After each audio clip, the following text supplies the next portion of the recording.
ஒரு டீச்சர் காலையிலே எழுந்து தன்னோட வீட்டு பொறுப்புகள் எல்லாத்தையும் முடிச்சுட்டு ஸ்கூலுக்கு வராங்க. அங்கே வந்து 100 குழந்தைங்களோட ஃப்யூச்சரை ஷேப் பண்ணுறாங்க. ஒரு ஸ்டூடெண்ட் ஃபெயில் ஆனால் அவன் மட்டும் ஃபீல் பண்ண மாட்டான். அந்த டீச்சர் கூட நைட்டு முழுக்க தூங்க மாட்டாங்க. எக்ஸாம் பேப்பர் கரெக்ட் பண்ணுறதுக்கு மட்டும் இல்லை, ஒரு குழந்தை லைஃப் கரெக்டாக இருக்கணும்னு தான் அவங்க அத்தனை எஃபர்ட்ஸும் எடுக்கிறாங்க. ஒரு டீச்சர் ஸ்ட்ரிக்டாக பேசுகிறாங்கன்னா அது கோபத்தில் இல்லை, கேரில் தான். எத்தனை பேர் இருக்காங்க தெரியுமா? இப்போ பெரிய பொசிஷனில் இருக்கிறவங்க கூட என்னோடய டீச்சர் இல்லைன்னா நான் இங்கே இருக்க மாட்டேன்னு தான் சொல்லுவாங்க. நம்ம வாழ்க்கையில் ஒரு டீச்சர் சொன்ன ஒரு வார்த்தை, ஒரு என்கரேஜ்மெண்ட், ஒரு அப்ரிசியேஷன், அது நம்ம லைஃப்பை முழுக்க சேஞ்ச் பண்ணியிருக்கோம். டீச்சராக இருக்கிறது ஒரு ஜாப் இல்லை, அது ஒரு ரெஸ்பான்சிபிலிட்டி, ஒரு டெடிக்கேஷன், ஒரு சைலண்ட் சாக்ரிஃபைஸ்.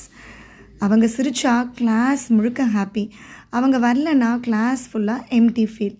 சம்பளம் குறைவாக இருக்கலாம், ரெகக்னிஷன் குறைவாக இருக்கலாம், ஆனால் இம்பேக்ட் அது அளவுக்கு மேலே. டாக்டர்ஸ் சேவ்ஸ் லைவ்ஸ், ஆனால் டீச்சர்ஸ் கிரியேட் லிவ்ஸ். ஒரு நல்ல டீச்சர் ஒரு ஜென்ரேஷனையே சேஞ்ச் பண்ண முடியும்.